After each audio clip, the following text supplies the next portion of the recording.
네, 예청자 여러분 안녕하십니까. 6월 6일 캐페 뉴스 지금부터 시작합니다. 미국이 마치 총기 폭력 전염병에 감염된 것처럼 총격 사건이 끊이지 않고 있습니다. 지난 주말도 미 전국 곳곳에서 100여 건이 넘는 총기 폭력 사건에 10건 이상의 총기 난사 사건이 발생해 수십여 명이 숨졌습니다. 미국의 총기 폭력 문제가 더 이상 인내할 수 없을 정도의 극단의 상태로 치닫고 있습니다. 내일은 6월 7일 프라이머리 예비선거일입니다. 주지사를 비롯해 연방 상하원, 주상원, 시의원, 시장 등을 뽑는 선거입니다. LA에서는 시장 선거가 치열합니다. 베스 후보와 카루소 후보가 접전을 벌이고 있어 결국 11월 결선에서 승자가 가려지게 될 것으로 보입니다. 오늘부터 LA 다운타운에서 멕시코를 비롯한 중남미 각국 정상들이 한자리에 만나는 미주 정상회의가 열립니다. 바이든 대통령은 수요일에 LA에 옵니다. 교통 혼잡이 예상됩니다. 북한이 지난 주말 8발의 미사일을 연쇄적으로 발사했습니다. 한국군과 미국군도 8발의 미사일로 대응했습니다. LA 하루 확진자가 다시 5,000명대로 올라섰습니다. 입원 환자도 크게 늘어 다시 마스크를 쓰게 될 가능성이 커지고 있습니다. 벤츠가 브레이크 결함으로 차량 100만 대를 리콜했습니다. 이상은 오늘 전해드릴 주요 뉴스 헤드라인입니다. 6월 6일 월요일 캐피털 뉴스 지금부터 시작합니다. 여러분, let's go. I can invest in myself and my future. At a California community college, you can have the future you've always dreamed of. Classes fill up quickly. Enroll today at icangotocollege.com. 네, 내일은 6월 7일 선거일입니다. 우편 투표나 조기 투표를 하지 않으신 한인 유권자들은 내일 한인타운이나 한인타운 인근 지역 투표센터에 가셔서 꼭 투표하시기 바랍니다. 이번 선거에서는 한인들의 우편 투표율이 타인종 유권자들에 비해 상당히 높은 것으로 나타났습니다. 피터장 기자가 전해드립니다. 마침내 선거일이 하루 앞으로 다가왔습니다. 내일 캘리포니아주 전역에서 예비선거가 실시됩니다. 주지사를 비롯해 연방 상하의원, 시장, 시의원 등 각종 선출직 정치인을 뽑는 예비선거가 주 전역에서 실시됩니다. LA 카운티에서는 한인타운 투표소 2곳을 포함해 약 650여 개 투표소에서 내일 오전 7시부터 밤 8시까지 투표가 진행됩니다. LA 카운티에는 5월 28일부터 120개의 투표센터가 설치된 데 이어 지난 4일부터 한인타운 2곳을 포함해 522개의 투표센터가 설치됐습니다. LA 한인타운에는 3가와 옥스포드 코너에 위치한 앤더스 먼거 패밀리 YMCA와 12가와 베란더 코너에 위치한 베란더 중학교 투표소에서 투표할 수 있습니다. LA 한인타운과 인접한 그래머시와 올림픽 블러바드의 트리니티 센트럴 루터 교회 투표센터, 라파엘 다목적 커뮤니티 센터, 윌시팍 초등학교, 프랭크 데일 올모 초등학교 등에도 투표센터가 설치됐습니다. 내일 투표는 우편 투표나 조기 투표를 하지 못한 유권자들이 투표센터에서 직접 투표합니다.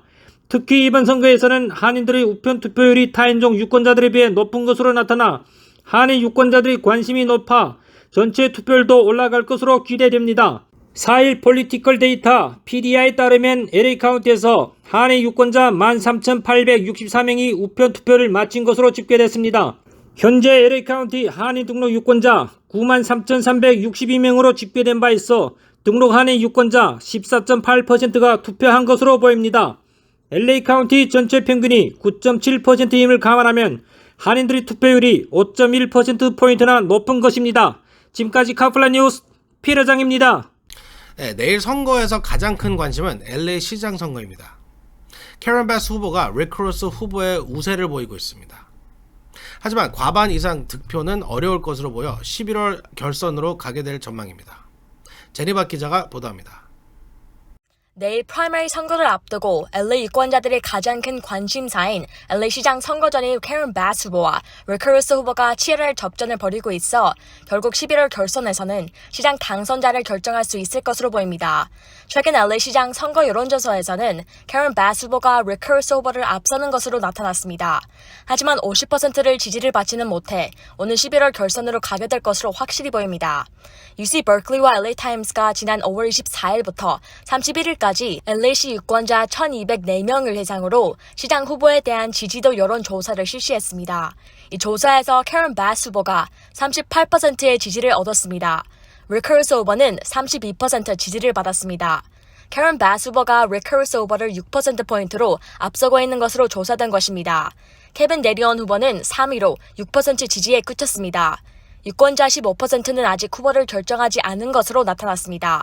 선거 초반 압도적인 지지를 예상했던 캐런 바스 후보가 다소 부진한 것으로 나타났지만 리크 루소 후보 역시 4천만 달러의 자금을 투입하고도 캐런 바스 후보와의 격차를 더 이상 좁히지는 못하고 있습니다. 내일 선거에서 승자를 가리지 못하고 11월 결선으로 가게 되면 캐런 바스 후보가 다소 유리할 것으로 분석됩니다. LA 타임스는 바스 후보가 투표율이 전통적으로 높은 여성 유권자와 백인 진보층의 확고한 지지를 받고 있다면 11월 결선으로 가게 될 경우 바스 후보가 당선될 가능성이 더 높다고 전망했습니다. 카플러 뉴스 샤니박이었습니다. 네, LA 확진자가 다시 5,000명대로 올라섰습니다. 이번 환자도 4월에 비해 2.5배나 늘었습니다. 다시 마스크 착용 의무화 조치가 내려지게 될 가능성이 커지고 있습니다. 제프리 기자가 보도합니다. LA 카운티의 코로나 신규 확진자가 다시 5,000명대로 올라서고 입원 환자가 최근 급증하고 있어 CDC의 지역사회 위험도 기준이 다시 높음으로 격상될 가능성이 커지고 있습니다. LA 카운티 보건국은 현재 중간 단계에 머물러 있는 LA 카운티에서 코로나19 수치가 지속적으로 상승할 경우 CDC 기준 높음으로 격상될 가능성이 높다고 우려했습니다. 이렇게 되면 지난 3월 해제된 실내 마스크 착용 의무화 조치가 부활되는 등 방역 지침이 대폭 강화되는 것이 불가피합니다. 지난 6월 3일 LA 카운티 하루 신규 확진자는 5,051명으로 지난 2일에 이어 이틀 연속 5,000명대를 유지했습니다. 지난 1일 하루 확진자는 4,454명이었습니다. LA 카운티 누적 확진자는 299만 651명으로 300만 명에 근접했습니다. 입원 환자도 고위험 지역에 가까워지고 있습니다. LA 카운티 공공보건국은 3일 기준 카운티 병원 내 코로나19 입원 환자는 520명으로 지난 4월 말 LA 카운티 입원 환자 209명에 비해 2.5배가 증가했습니다. 바브라 퍼러 보건국장은 코로나 증세가 현재와 같은 속도로 이어진다면 이달 말쯤 LA 카운티는 고위험 지역으로 분류될 수 있다고 우려했습니다. LA 타임스는 데이터 분석 컴퓨터 모델링 결과 이달 말까지 코로나 입원 환자 수가 5,000명까지 늘어날 수 있는 것으로 예측됐다고 보도했습니다. 지금까지 카플라 뉴스 제플리였습니다. 네, 조 바이든 대통령과 중남미 정상들이 다수 참석하는 제9차 미주 정상회의가 오늘부터 LA에서 열립니다. 다운타운 셰러튼 그랜드 호텔 등에서 행사가 열리게 돼 곳곳에서 차량 통제 등 교통 혼잡이 예상됩니다. 본 회의는 내일 개막하지만 여러 사전 행사들과 부대 행사들은 오늘부터 시작됐습니다. 바이든 대통령은 8일 LA에 도착합니다. LA 교통국은 오늘부터 10일까지 LA 다운타운과 LA 국제공항 등의 교통 혼잡주의보를 발령했습니다. 2018년 페루에 이어 4년 만에 열리는 9차 미주 정상회의에는 미국과 카나다, 멕시코, 중남미와 카리비안 정상 10여 명이 참석합니다. 네, LA 카운티 수피리어 법원에 한인 판사가 1명 늘었습니다. 게빈 뉴섬 주지사가 지난 3일 한인 지아킴 변호사를 LA 카운티 수피리어 법원 판사로 임명했습니다. 김신임 판사는 지난 2008년부터 LA 연방 법원에서 국선 변호사로 일해왔습니다.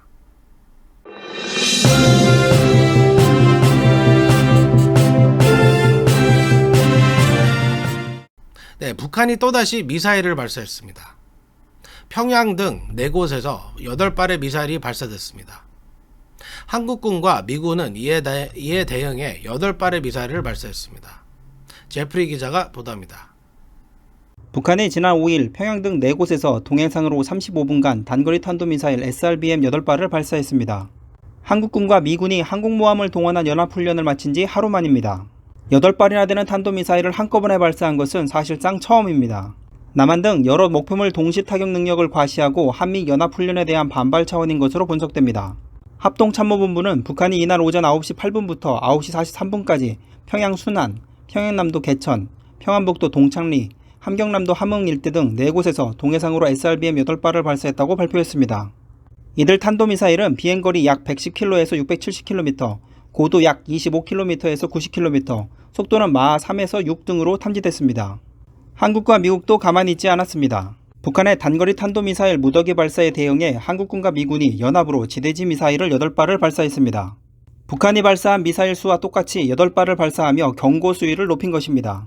한미연합 미사일 사격은 강원도 동해안 지역에서 이루어졌으며 한국군에서 7발, 미군 측에서 1발을 발사했습니다. 북한이 이번에 쏜 미사일은 북한판 이스칸데르 KN-23, 북한판 에이테크스 KN-24, 초대형 방사포 KN-25, 신형 전술유도 무기 등 4종류로 알려졌습니다. 이에 한미는 북한의 미사일 재원에 맞춰 에이테크스로 대응 사격에 나섰습니다. 북한의 탄도미사일 도발에 대응한 한미 공동군사행동은 윤석열 정부 출범 이후 지난달 25일에 이어 이번이 2번째입니다. 지금까지 카프라뉴스 제플리였습니다. 네, 지난 주말 미 전국에서 100여 건이 넘는 총기 사건이 발생해 수십여 명이 숨지는 등 6월의 첫 주말도 피로 얼룩졌습니다. 미국의 총기 폭력 문제가 한계 수위를 넘어선 것으로 보입니다. 제니박 기자가 전해드립니다. 6월의 첫 번째 주말도 미 전국 곳곳이 피로 얼룩졌습니다. 미 전국에서 발생한 총기 폭력 사건으로 70여 명이 숨지는 등 무려 200여 명의 사상자가 발생했습니다. 총기 폭력은 서부와 동부, 중부 등 지역을 가리지 않고 발생했으며 4명 이상의 사상자가 발생한 총기 난자 사건도 10여 건에 달했습니다. 총기 폭력 아카이브 GVA가 집계한 주말 72시간 내 미 전역에서 발생한 총기 폭력 사건은 무려 180여 건이었습니다. 필라델피아에서는 4일 밤 도심 유흥가에서 총격범들이 군중을 향해 총기를 난사 최소 3명이 숨지고 최소 12명이 다쳤습니다. 총격 당시 인근에서 순찰 경관들이 순찰 중이어서 즉각 대응에 나서 한 경관이 총격범을 향해 총을 쐈지만 용의자들은 도주했습니다. 당시 그곳에 다른 주말과 마찬가지로 사우스 스트리트를 즐기는 수백 명의 시민이 있어 경찰 대응에 늦었을 경우 피해는 더 클 수 있었습니다. 테네시주의 채트누가에서도 5일 새벽 총기 난사 사건이 발생해 3명이 사망하고 14명이 부상했습니다. 이날 오전 2시 45분께 테네시주 채트누가의 한 나이트클럽의 인근 도로에서 총격이 발생해 14명이 총상을 입었습니다. 5일 새벽 미시간주 세기 노가에서도 총격 사건이 발생해 3명이 숨지고 2명이 총상을 입었습니다. 애리조나주 피닉스에서는 토요일인 4일 오전 1시께 상점가인 노스 10번가와 웨스트 해저로드 인근에서 총격 사건이 벌어져 14살 소녀가 숨지고 8명이 다쳤습니다. 사우스캐롤라이나 서먼톤에서는 4일 총격 사건으로 1명이 숨지고 7명이 총상을 입었으며 텍사스 엘파소에서는 4일 총격 사건이 벌어져 5명이 총상을 입었습니다. 카플러뉴스 제니박이었습니다. 네, 머세디스 벤츠가 전 세계에서 판매한 벤츠 차량 100만 대를 리콜했습니다. 브레이크 문제 때문입니다. 6일 독일 연방도로교통청 KBA에 따르면 리콜 대상 차량은 2004년도에서 2015년 머세디스 벤츠가 전 세계에서 판매한 ML, GL, R 클래스 차량 99만 3,407대입니다. KBA는 이들 차량에서 제동력 강화 장치가 부식되면 최악의 경우 브레이크 페달과 브레이크 시스템과 연결이 끊길 수 있다고 경고했습니다. 브레이크가 작동하지 않을 수 있어 큰 사고로 이어질 수 있습니다. 벤츠 대변인도 극단적인 상황에서 브레이크를 밟아도 제동이 안 될 수 있다고 경고했습니다. 대상 차량을 가지고 계시면 가급적 빨리 딜러에 가셔서 리콜 수리를 받으셔야 할 것 같습니다. 네, 위스콘신주에서 전직 판사가 살해됐습니다. 용의자가 체포됐는데 연방 상원 공화당 원내 대표를 비롯해 위스콘신 주지사, 미시건 주지사 등 12명의 고위 정치인들을 살해하려 하던 살인 명단이 발견돼 충격을 주고 있습니다. 피터장 기자가 보도합니다. 연방 상원 원내대표와 위스콘신 주지사 등을 살해하려 한 총격범이 전직 판사를 살해한 뒤에야 체포됐습니다. 총격범 더글라스 우디는 지난 3일 오전 위스콘신 주노 카운티 존 로머전 판사를 뉴 리즈번의 자택에서 살해한 혐의로 체포됐습니다. 우디는 신고를 받고 출동한 경찰과 로머전 판사 집에서 대치하다 자살을 시도했으나 총상을 입은 채 발견됐습니다. 로머전 판사는 의자에 손이 묶인 채 총에 맞아 숨져 있었습니다. 위스콘신주 법무부는 이 살인 사건이 과거의 판결 때문에 벌어졌다고 설명했습니다. 특히 범행 현장에 있던 더글라스 우디의 차에서는 12명이 넘는 살해 명단이 나와 충격을 줬습니다. 로마 전 판사 외에도 연방상원 공화당 원내대표인 미치 매코넬 의원과 토니 이버스 위스콘신 주지사, 그레천 휘트머 미시건 주지사 같은 다른 고위 관리를 포함해 12명 넘는 고위 정치인들의 이름이 들어 있었습니다. 미시건 주지사실도 이날 어제 경찰관들에게서 휘트머 주지사의 이름이 위스콘신 총격범위 리스트에 등장했다는 통지를 받았다고 확인했습니다. 조슈 콜 위스콘신주 검찰총장은 이 사건은 표적을 노린 행위로 보이며 용의자는 다른 표적도 갖고 있었던 것 같다. 사법 시스템과 관련된 것으로 보인다고 말했습니다. 위스콘신주 법원 기록을 보면 로머 전 판사는 2002년 우대 형사 사건 선고에 관여했고 2005년에는 무장절도 혐의로 징역 6년형을 선고한 적이 있는 것으로 나타났습니다. 당국은 이번 사건을 살인사건이자 잠재적 국내 테러 사건으로 분류해 조사하고 있다고 밝혔습니다. 카프라 뉴스 피레장입니다.